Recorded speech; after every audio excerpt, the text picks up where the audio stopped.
கிறிஸ்துவுக்குள் பிரியமானவர்களே, உங்களை இயேசுவின் நாமத்தினால் நான் வாழ்த்துகிறேன்.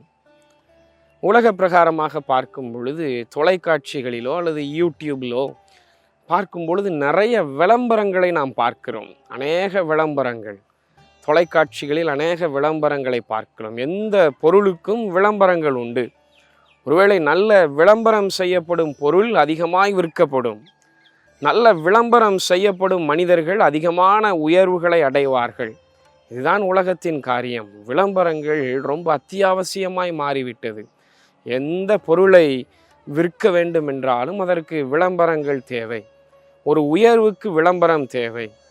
ஒரு காரியம் உயர வேண்டும் என்றால் அதை விளம்பரம் செய்ய வேண்டும். உலக பிரகாரமாக பார்த்திருக்கோம். நாம் பயன்படுத்துகிற எல்லா காரியங்களுக்கும் ஒரு விளம்பரம் உண்டு. ஒருவேளை தனிப்பட்ட வாழ்க்கையிலும் நாம் யோசிப்பது உண்டு. என்னுடைய வாழ்க்கை உயர வேண்டும் என்றால், எனக்கு சமுதாயத்தில் நல்ல ஒரு பணி கிடைக்க வேண்டும் என்றால் என்னை நான் விளம்பரப்படுத்த வேண்டும். ஒருவேளை ஒரு வேலைக்கு செல்லுகிறேன், ஒரு இன்டர்வியூவுக்கு செல்லுகிறேன் என்றால் என்னை நான் எந்த அளவுக்கு விளம்பரப்படுத்துகிறேனோ அந்த அளவுக்கு எனக்கு உயர்வு உண்டு.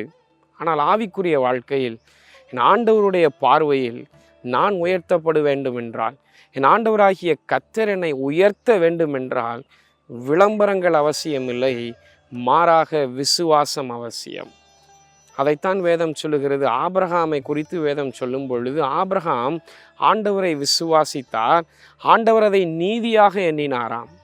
ஒருவேளை ஆண்டவராகிய கர்த்தர் நம்மிடத்தில் விரும்புகிற காரியம் மிகப்பெரிய ஒரு விசுவாசம்.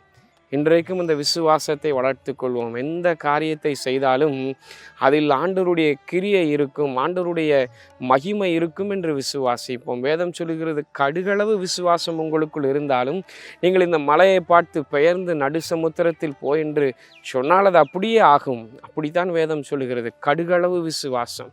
நம்ம எதையெல்லாம் செய்கிறோமோ அந்த காரியத்தில் ஆண்டவர் என்னை ஆசீர்வதிப்பார், என்னை உயர்த்துவார், என்னை மகிமைப்படுத்துவார் என்று கடுகளவு நாம் விசுவாசிக்கும் பொழுது, ஒரு சிறு விசுவாசம் நமக்குள் இருக்கும் பொழுது ஆண்டவர் நிச்சயமாய் நம்மை உயர்த்துகிற தெய்வமாய் இருக்கிறார். இன்றைக்கு ஆண்டவரை விசுவாசிப்போம், ஆண்டவர் நம்மை உயர்த்துவார். கண்களை மூடி ஜெபிக்கலாம். பரிசுத்தமுள்ள எங்கள் அன்பின் தகப்பனே, எங்களுக்குள் உம்முடைய விசுவாசம் உயரட்டும். ஆண்டவரே, எங்களை நீர் ஆசீர்வதிக்கிற ஆண்டவர், எங்களை நீர் உயர்த்துகிற ஆண்டவர் என்கிற விசுவாசம் எங்களுக்குள் உயரட்டும். எங்களை நீர் அப்படியே ஆசீர்வதியும் தகப்பனே. இன்றைக்கு நாங்கள் செய்கிற எல்லா காரியங்களிலும் உம்மை நம்புவதற்கு எங்களுக்கு கிருபை தருவீராக. உம்மை முழுமனதாய் விசுவாசிப்பதற்கு எங்களுக்கு கிருபை தருவீராக. உம்முடைய கரம் எங்களோடு இருக்கட்டும். மீட்பர் இயேசுவின் மூலமாய் ஜெபிக்கிறேன் நல்ல பிதாவே.